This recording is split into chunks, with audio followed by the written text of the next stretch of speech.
नमस्कार दोस्तों, आज मैं आपको ज्येष्ठ मास के बृहस्पतिवार व्रत की कथा सुनाने जा रही हूँ। प्रेम से बोले बृहस्पति देव की जय हो, विष्णु भगवान की जय हो। बहुत समय पहले की बात है। भारतवर्ष में एक राजा राज्य करता था। वह अति प्रतापी एवं दानी था। वह प्रतिदिन मंदिर में भगवत दर्शन करने जाता था और गुरु और ब्राह्मण की सेवा भी करता था। उसके द्वार से कोई भी याचक निराश नहीं लौटता था। हर दिन गरीबों की मदद करता था। परंतु यह सब बातें उसकी रानी को पसंद नहीं थी। वह न व्रत करती थी और न किसी को एक भी पैसा दान के रूप में देती थी। वह राजा को भी ऐसा करने से रोकती थी। यह उस समय की बात है जब राजा शिकार खेलने वन को चले गए थे। महल में सिर्फ रानी और दासी थीं। उस समय गुरु बृहस्पति साधु का रूप धारण कर राजा के दरवाजे पर भिक्षा मांगने आए। साधु ने रानी से भिक्षा मांगी तो वह कहने लगी, हे साधु महाराज, मैं इस दान पुण्य से तंग आ गई हूँ। इस काम के लिए तो मेरे पतिदेव ही बहुत हैं। अब आप ऐसी कृपा करें कि यह सारा धन नष्ट हो जाए ताकि मैं आराम से रह सकूं। साधु का भेष धरे बृहस्पति देव ने कहा, हे देवी, तुम बड़ी ही विचित्र हो। संतान और धन से कोई भी दुखी नहीं होता, सभी इसे चाहते हैं। पापी भी पुत्र और धन की इच्छा करता है। अगर तुम्हारे पास धन बहुत है तो भूखे मनुष्यों को भोजन कराओ, ब्राह्मणों को दान दो, प्याऊ लगवाओ, धर्मशालाएं बनवाओ, कुआं, तालाब, बावड़ी, बाग बगीचे आदि बनवाओ तथा निर्धनों की कुंवारी कन्याओं का विवाह कराओ। साथ ही यज्ञ आदि करो। इस प्रकार के कर्मों से आपके कुल का एवं आपका नाम लोक परलोक में प्रसिद्ध होगा एवं तुम्हें स्वर्ग की प्राप्ति होगी। किंतु वह मूर्ख रानी साधु की इन बातों से खुश नहीं हुई। वह बोली, हे साधु महाराज, मुझे ऐसी संपत्ति की आवश्यकता नहीं जो मेरे काम न आए तथा जिसको मैं अन्य लोगों को दान दूं, जिसको रखने और संभालने में ही सारा समय नष्ट हो जाए। साधु ने रानी को समझाने का बहुत प्रयास किया, परंतु रानी अपनी बात पर अडिग रही। तब साधु ने कहा, हे देवी, यदि तुम्हारी ऐसी इच्छा है तो जैसा मैं तुम्हें बताता हूँ तुम वैसा ही करना। बृहस्पतिवार के दिन गोबर से घर को लिपना, अपने केसों को पीली मिट्टी से धोना, केसों को धोते समय स्नान करना, राजा से कहना कि वह भी हजामत बनवाए, भोजन में मांस मदिरा खाना, कपड़े धोबी के यहाँ धुलने को देना। इस तरह 7 बृहस्पतिवार निरंतर करने से तुम्हारा सब धन नष्ट हो जाएगा। ऐसा कहकर साधु रूपी बृहस्पति देव अंतर ध्यान हो गए। रानी ने साधु के कहे अनुसार ही 7 बृहस्पतिवार वैसा ही करने का विचार किया। साधु के बताए अनुसार करते हुए उसे केवल 3 बृहस्पतिवार ही बीते थे कि उसकी समस्त धन संपत्ति नष्ट हो गई। भोजन के लिए भी परिवार तरसने लगा तथा सांसारिक भोगों से दुखी रहने लगा। इस प्रकार के अभावग्रस्त जीवन से तंग आकर एक बार राजा रानी से कहने लगा कि हे रानी, तुम यहाँ पर रहो, मैं दूसरे देश को जाता हूँ, क्योंकि यहाँ पर मुझे सभी मनुष्य जानते हैं, इसलिए मैं यहाँ कोई कार्य नहीं कर सकता। देश चोरी परदेश भीख के समान है। ऐसा कहकर राजा परदेश को चला गया। वहाँ जंगल से लकड़ी काट कर लाता और उन्हें शहर में बेचकर जीवन यापन करने लगा। राजा के जाने के पश्चात इधर उसके बिना रानी और दासियां दुखी रहने लगी। किसी दिन भोजन मिलता तो किसी दिन जल पीकर ही रहना पड़ता था। एक समय रानी और दासियों को 7 दिन बिना भोजन के व्यतीत हो गए तो रानी अपने दासी से बोली, हे दासी, यहाँ पास ही के नगर में मेरी बहन रहती है जो बहुत धनवान है। तू उसके पास जा और वहाँ से 5 सेर बेझर मांग कर ला, जिससे कुछ समय के लिए गुजर बसर हो जाएगा। दासी उसकी बहन के पास गई। बृहस्पतिवार का दिन था। रानी की बहन उस समय ध्यान मग्न होकर पूजा कर रही थी। दासी ने रानी की बहन से कहा, हे रानी, मुझे आपके पास आपकी बहन ने भेजा है, मुझे 5 सेर बेझर दे दो। दासी ने अपनी बात अनेक बार कही, परंतु रानी की बहन ने कोई उत्तर नहीं दिया, क्योंकि वह उस समय बृहस्पतिवार की कथा सुन रही थी। रानी की बहन से जब दासी को कोई उत्तर नहीं मिला तो वह अति दुखी हुई। उसे क्रोध भी बहुत आया। लौटकर वह रानी से बोली, हे रानी, आपकी बहन बहुत ही धनी स्त्री है, परंतु वह बहुत ही घमंडी भी है। वह छोटे लोगों से बात नहीं करती। 5 सेर बेझर देने के लिए मैंने उससे बहुत कहा, परंतु उसने कोई उत्तर नहीं दिया। इस प्रकार मुझे निराश व खाली हाथ लौटना पड़ा। रानी बोली, हे दासी, इसमें मेरी बहन की किसी प्रकार से कोई दोष नहीं है। जब बुरे दिन आते हैं तब कोई सहारा नहीं देता, अपने पराये हो जाते हैं। अच्छे बुरे का ज्ञान विपत्ति में होती है। जो ईश्वर की इच्छा होगी वही होगा।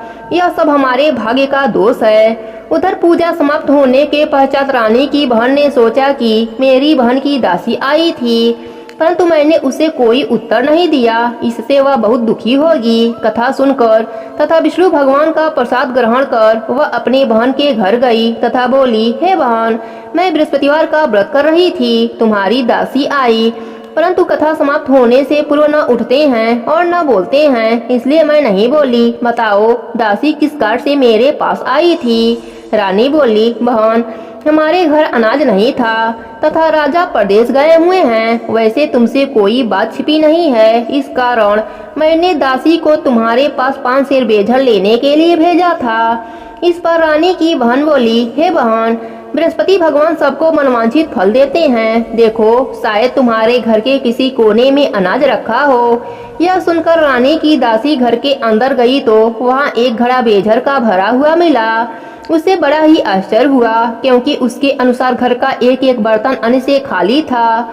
उसने बाहर आकर रानी को सारा वृतांत सुनाया। दासी अपने रानी से कहने लगी, हे रानी, देखो, वैसे भी हमको जब अन्न नहीं मिलता तो वह भी व्रत के समान ही है। अगर इनसे व्रत की विधि तथा कथा पूछ ली जाए तो बृहस्पतिवार का व्रत हम भी कर लिया करेंगे। और फिर दासी के कहने पर रानी ने अपने बहन से बृहस्पतिवार व्रत पूजन विधि एवं नियमों के बारे में विस्तार से पूछा। उन्होंने बताया, जो बृहस्पतिवार के व्रत में चने की दाल और मुनक्कों से विष्णु भगवान का केले के जल में पूजन कर दीपक जलाता है, पीला भोजन करता है, पीले वस्त्र धारण करता है तथा प्रेम पूर्वक बृहस्पति भगवान की कथा सुनता है, तो इस प्रकार करने से गुरु भगवान उस भक्त से प्रसन्न होते हैं, अन्य धन पुत्र देते हैं, मनवांछित मनोकामना पूरी करते हैं। फिर व्रत एवं पूजन की विधि बताकर रानी की बहन अपने घर लौट आई। तत्पश्चात रानी और दासी दोनों ने निश्चय किया कि बृहस्पति देव भगवान का व्रत एवं पूजन जरूर करेंगे। 7 दिन पश्चात जब बृहस्पतिवार का दिन आया तो दोनों ने व्रत किया। घुड़सवार में जाकर चना और गुड़ बीन लाई और उसकी दाल बनाकर केले की जड़ में विष्णु भगवान का पूजन किया। अब पीला भोजन कहाँ से आए, यह सोचकर दोनों बड़ी दुखी हुई, परंतु उन्होंने व्रत किया था, इसलिए बृहस्पति देव भगवान उनसे प्रसन्न थे। एक साधारण व्यक्ति के रूप में वे 2 थाली में सुंदर पीला भोजन लेकर आए और दासी को देकर बोले, हे दासी, यह भोजन तुम्हारे और रानी के लिए है, तुम दोनों इसको ग्रहण करना। दासी भोजन पाकर अति प्रसन्न हुई और रानी से बोली, हे रानी, भोजन कर लो।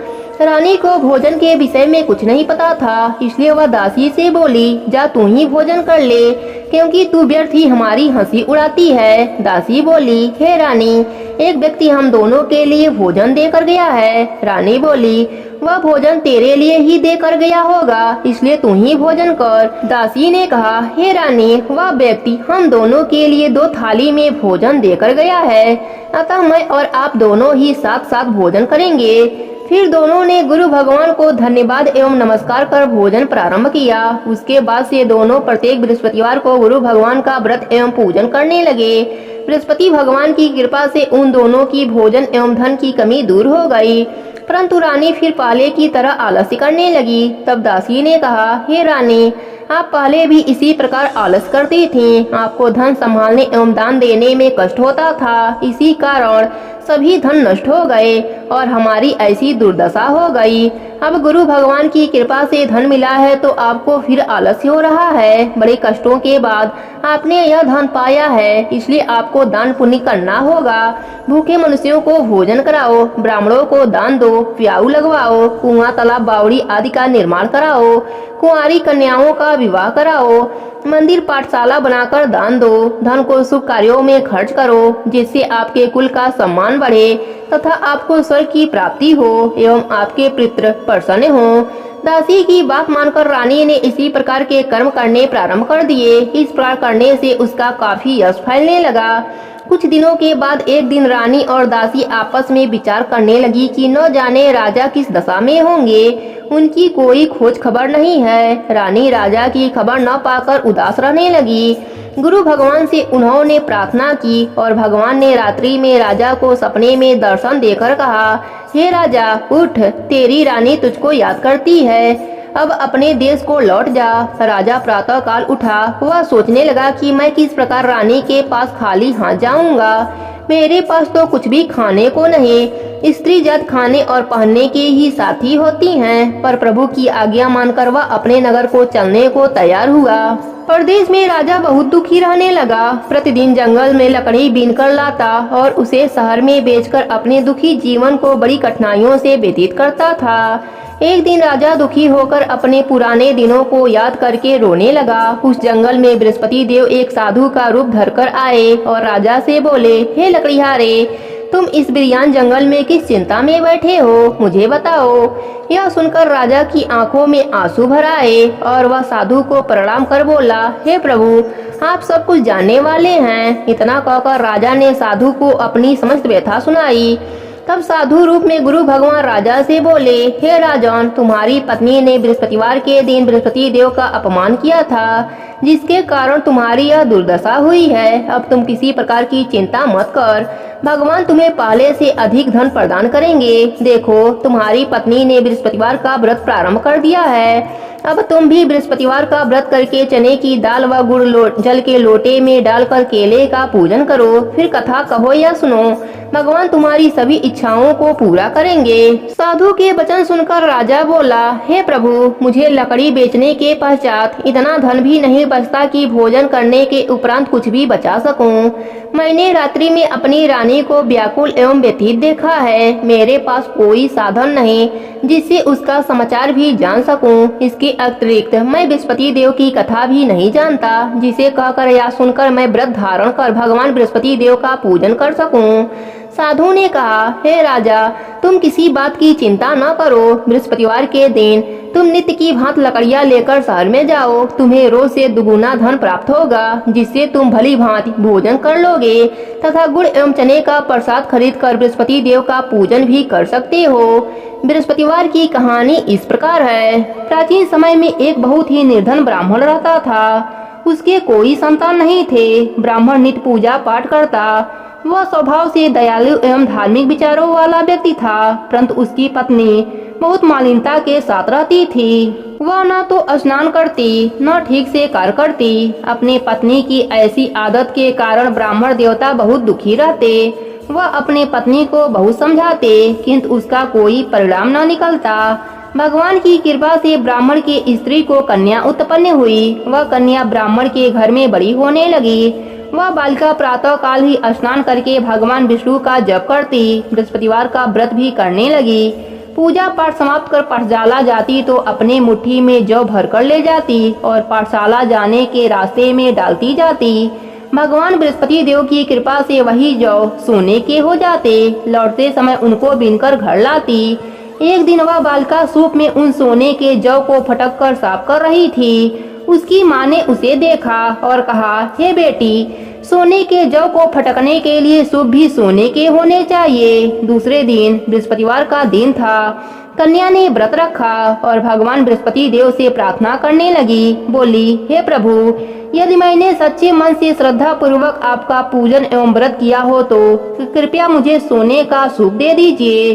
बृहस्पति देव ने उसकी प्रार्थना स्वीकार कर लिया। नित्य की भांति वह कन्या जौ फैलाती हुई पाठशाला चली गई। पाठशाला से लौटकर जब वह जौ बीन रही थी तो बृहस्पति भगवान की कृपा से उसे सोने का सूप प्राप्त हुआ। उस सोने के सूप को वह घर लाई और उससे जौ साफ करने लगी, परंतु उसकी माँ का आचरण वैसा ही रहा। एक दिन वह कन्या सोने के सूप में जौ साफ कर रही थी। उसी समय अचानक उस नगर का राजकुमार वहां से होकर निकला। कन्या के रूप एवं कार्य को देखकर राजकुमार कन्या पर मोहित हो गया। राजमहल लौटकर राजकुमार अन्न और जल त्याग कर उदास होकर लेट गया।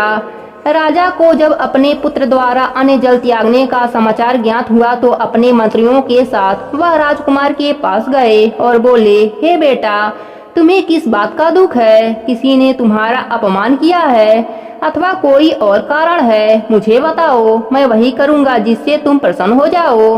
राजकुमार ने अपने पिता की बातें सुनी तो वह बोला, आपकी कृपा से मुझे किसी प्रकार का कष्ट नहीं है, किसी ने मेरा अपमान भी नहीं किया है, परंतु मैं उस कन्या के साथ विवाह करना चाहता हूँ जो सोने के सूप में सोने के जौ फटक रही थी। यह सुनकर राजा आश्चर्य में पड़ गया और बोला, हे राजकुमार, इस तरह की कन्या का पता तुम लगाओ, मैं तुम्हारा विवाह उसके साथ अवश्य ही करवा दूंगा। तब राजकुमार ने प्रसन्न होकर राजा को उस ब्राह्मण कन्या के घर का पता बताया। राजा के आदेश पर मंत्री उस कन्या के घर गए और राजा का आदेश ब्राह्मण को कह सुनाया। कुछ ही दिन बाद ब्राह्मण कन्या का विवाह राजकुमार के साथ हो गया। घर से कन्या के विदा होते ही उस ब्राह्मण के घर में पहले की ही तरह निर्धनता वास करने लगी। अब भोजन के लिए अनाज भी बड़ी मुश्किल से मिलता था। एक दिन दुखी होकर ब्राह्मण देवता अपने बेटी से मिलने गए। बेटी पिता की ऐसी अवस्था को देखकर अत्यंत दुखी हुई और अपने माँ का समाचार पूछा। ब्राह्मण ने पुत्री को सभी हाल कह सुनाया। पुत्री ने अपने पिता को बहुत सा धन देकर विदा किया। इस प्रकार ब्राह्मण का कुछ समय सुखपूर्वक व्यतीत हुआ, लेकिन धन समाप्त होने के बाद स्थिति पहले की तरह हो गई। ब्राह्मण फिर अपनी पुत्री के यहाँ गया और उससे सभी हाल कह सुनाया। पुत्री बोली, हे पिताजी, आप अपने साथ माताजी को यहाँ लाइए, मैं उन्हें यह विधि बता दूंगी जिससे गरीबी दूर हो जाएगी। ब्राह्मण देवता अपनी पत्नी को साथ लेकर राजमहल अपने पुत्री के पास पहुँचे तो पुत्री अपनी माँ को समझाने लगी, हे माँ, तुम सुबह उठकर सर्वप्रथम स्नान आदि से करके भगवान विष्णु का पूजन किया करो तो सब निर्धनता दूर हो जाएगी। वह सुबह उठकर सर्वप्रथम अपनी पुत्री का बचा हुआ जूठन खा लेती थी। एक दिन उसकी बेटी को अपने माँ पर बहुत गुस्सा आया। उसने एक रात एक कोठरी से सारा सामान निकलवाकर अपने माँ को उसमें बंद कर दिया। प्रातः कोठरी से अपने माँ को निकालकर तथा स्नान आदि करा के पूजा पाठ कराया तो उसकी माँ की बुद्धि ठीक हो गई। इसके बाद वह प्रतिदिन पूजा पाठ करती और प्रत्येक बृहस्पतिवार का व्रत भी रखने लगी। इस व्रत के प्रभाव से उसकी माँ भी अत्यंत धनवान तथा पुत्रवती हो गई और बृहस्पति देवता की कृपा से वृद्धा अवस्था में मृत्यु को प्राप्त कर स्वर्ग को गई। वह ब्राह्मण भी सुख पूर्वक इस श्लोक का सुख भोग कर स्वर्ग को प्राप्त हुआ। इस प्रकार कहानी कहकर साधु देवता वहाँ से अंतर ध्यान हो गए। धीरे धीरे समय बीत गया तथा बृहस्पतिवार का दिन भी आ गया। लकड़ीहारा रूपी राजा जंगल से लकड़ी काट कर किसी शहर में बेचने गया। आज उसे और दिनों से अधिक ज्यादा धन मिला। राजा ने चना गुड़ आदि लाकर भगवान विष्णु का पूजन किया तथा बृहस्पतिवार का व्रत भी किया। उस दिन से उसके सभी कष्ट दूर हो गए, परंतु अगले बृहस्पतिवार को वह व्रत करना भूल गया।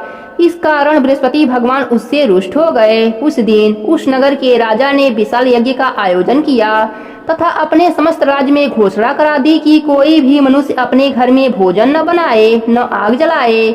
सब लोग मेरे यहाँ भोजन करने आए। इस आज्ञा को जो नहीं मानेगा उसको सूली पर लटका दिया जाएगा। राजा की आज्ञा अनुसार राज्य के सभी निवासी राजा के भोज में सम्मिलित होने गए, परंतु लकड़ीहारा कुछ विलम्ब से पहुंचा, इसलिए राजा उसको भोजन कराने अपने साथ महल में ले गए। जब राजा लकड़ीहारे को भोजन करा रहे थे तो रानी की दृष्टि उस खूंटी पर पड़ी जिस पर 9 लखा हार टंगा हुआ था। उसे हार खूंटी पर लटका दिखाई नहीं दिया। रानी को निश्चय हो गया कि मेरा हार इस लकड़ीहारे ने चुरा लिया है। उसी समय रानी की जिद पर राजा ने सैनिक बुलाकर लकड़ीहारे को जेल में डलवा दिया। जेल खाने में बंद हुआ लकड़ीहारा बहुत दुखी होकर विचार करने लगा, न जाने कौन से पूर्व जन्म के कुकर्म से मुझे यह दुख प्राप्त हुआ है। जेल में बंद लकड़ीहारा भगवान बृहस्पति देव को याद करने लगा। तत्काल बृहस्पति देव साधु के रूप में प्रकट हो गए और उसकी दशा देखकर कहने लगे, अरे मूर्ख, तू बृहस्पतिवार को बृहस्पति देव की कथा एवं व्रत करना भूल गया, इसी कारण तुझे दुख प्राप्त हुआ है। अब किसी प्रकार की चिंता मत कर। बृहस्पतिवार के दिन जेल खाने के दरवाजे पर तुझे 4 पैसे पड़े मिलेंगे। तू उन पैसों से प्रसाद मंगाना और बृहस्पति देव का पूजन एवं कथा करना। कथा का प्रसाद स्वयं भी ग्रहण करना तथा दूसरों को भी खिलाना। इस प्रकार करने से तुम्हारे सभी कष्ट दूर हो जाएंगे। अगले बृहस्पतिवार राजा को जेल के द्वार पर 4 पैसे पड़े मिले। राजा ने पूजा का सामान मंगाकर कथा कही और प्रसाद बांटा। उसी रात बृहस्पति देव ने उस नगर के राजा को सपने में दर्शन देकर कहा, हे राजा, तूने जिस आदमी को जेल खाने में बंद कर रखा है वह निर्दोष है, वह राजा है, उसे छोड़ दो। रानी का नौलखा हार उसी खूंटी पर टंगा हुआ है, अगर तू ऐसा नहीं करेगा तो मैं तेरे को नष्ट कर दूंगा। राजा सुबह उठा और खूंटी पर हार टंगा देखकर लकड़िहारे को बुलाकर उससे क्षमा याचना की तथा राजा के योग्य सुंदर वस्त्र आभूषण भेंट कर उसे विदा किया। बृहस्पति देव की आज्ञा अनुसार राजा अपने नगर को चल दिया। जब वह नगर के निकट पहुंचा तो उसे बहुत आश्चर्य हुआ। वहां पहले से अधिक तालाब, बाग और कुएं आदि बहुत सी धर्मशालाएं, मंदिर आदि बने हुए थे। राजा ने जब नगरवासियों से पूछा कि यह बाग, तालाब, धर्मशालाएं एवं कुएं किसके द्वारा बनवाए गए हैं, तब नगर के सब लोग कहने लगे कि यह सब रानी और दासी द्वारा बनवाए गए हैं। राजा को बहुत आश्चर्य हुआ, परंतु क्रोध भी बहुत आया। जब रानी ने यह खबर सुनी कि राजा आ रहे हैं तो उसने दासी से कहा, हे दासी, देख, राजा हमें अति दीन अवस्था में छोड़ गए थे। वह हमारी ऐसी हालत देखकर कहीं द्वार से ही न लौट जाएं, इसलिए तू द्वार पर खड़ी हो जा। रानी की आज्ञा अनुसार दासी दरवाजे पर खड़ी हो गई। जब राजा आए तो उन्हें अपने साथ महल में लीबा आई। तब राजा ने क्रोध करके अपनी तलवार निकाली तथा रानी से पूछा, बताओ, इतना धन तुम्हें किस प्रकार प्राप्त हुआ है। तब रानी ने बताया कि हमें यह सब धन बृहस्पति देव के व्रत के प्रभाव से प्राप्त हुआ है। अब राजा ने निश्चय किया कि 7 दिन बाद तो सभी बृहस्पति देव का पूजन करते हैं, परंतु मैं प्रतिदिन दिन में 3 बार कथा कहा करूंगा तथा नित्य व्रत किया करूंगा। अब हर समय राजा के दुपट्टे में चने की दाल बधी रहती तथा दिन में 3 बार कथा कहता। ऐसे ही एक दिन राजा ने विचार किया, चलो अपने बहन के यहाँ हो आऊं। ऐसा निश्चय कर राजा घोड़े पर सवार होकर अपने बहन के घर चल दिया। मार्ग में उसने देखा कि कुछ आदमी एक मुर्दे को लिए जा रहे हैं। उन्हें रोककर वह कहने लगा, अरे भाइयों, कुछ देर मेरी बृहस्पति देव की कथा सुन लो। वे बोले, लो, हमारा आदमी मर गया है, इसकी अपनी कथा की पड़ी है। परंतु कुछ आदमी बोले, अच्छा, कहो, हम तुम्हारी कथा भी सुनेंगे। राजा ने दाल निकाली और कथा करनी शुरू कर दी। जब कथा आधी हो गई तो मुर्दा हिलने लगा और जब कथा समाप्त हुई तो मुर्दा राम राम कह के उठ बैठा। राजा आगे चला तो उसे चलते चलते शाम हो गई। आगे मार्ग में उसे एक किसान खेत में हल चलाता हुआ मिला। राजा उससे बोला, अरे भैया, तुम मेरी बृहस्पतिवार की कथा सुन लो। किसान बोला, जब तक तेरी कथा सुनूंगा तब तक 4 हरैया जोत लूंगा। जाओ भैया, अपनी कथा किसी और को सुनाना। राजा आगे चलने लगा। राजा के हटते ही किसान के बैल पछाड़ खाकर गिर गए और किसान के पेट में बहुत तेज दर्द होने लगा। उसी समय किसान की माँ रोटी लेकर आई। उसने जब यह सब देखा तो अपने पुत्र से सारा हाल पूछा। बेटे ने सारा हाल बता दिया। किसान की माँ दौड़ी दौड़ी घोड़े पर सवार राजा के पास गई और उससे बोली, मैं तेरी कथा सुनूंगी, तू अपनी कथा मेरे खेत पर ही चलकर कहना। राजा ने लौटकर किसान के खेत पर जाकर कथा कही, जिसे सुनते ही बैल खड़े हो गए तथा किसान के पेट का दर्द भी बंद हो गया।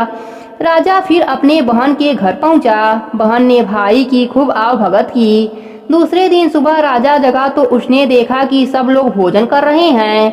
राजा ने अपने बहन से पूछा, कोई ऐसा मनुष्य नहीं है जिसने भोजन न किया हो और जो मेरी बृहस्पतिवार की कथा का श्रवण कर ले। बहन बोली, हे भैया, यह देश ऐसा ही है।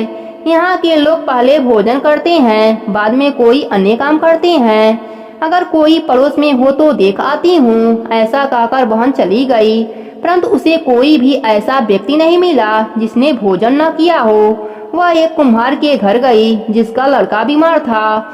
उसे अभी पता चला कि उसके यहाँ 3 दिन से किसी ने भोजन नहीं किया है। राजा की बहन ने अपने भाई की कथा सुनने के लिए कुम्हार से आग्रह किया तो वह तैयार हो गया। राजा ने जाकर बृहस्पतिवार का कथा कही, जिसको सुनकर कुम्हार का लड़का ठीक हो गया। अब तो राजा की हर ओर प्रशंसा होने लगी।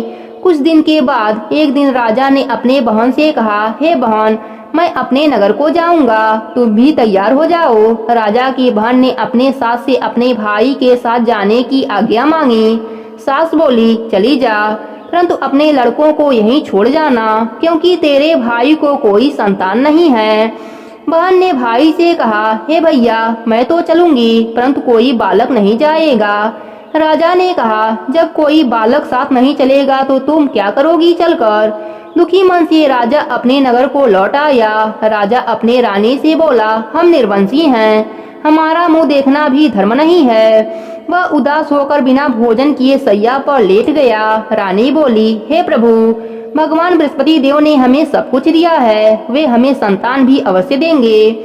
उसी रात बृहस्पति देव ने राजा को सपने में दर्शन देकर कहा, हे राजा, उठ, सभी सोच त्याग दे, तेरी रानी गर्भवती है। राजा को यह जानकर अति प्रशंसा हुई। 9वें महीने रानी के गर्भ से एक सुंदर पुत्र रूपी रत्न पैदा हुआ। तब राजा बोला, हे रानी, स्त्री बिना भोजन के रह सकती है, परंतु बिना कहे नहीं रह सकती।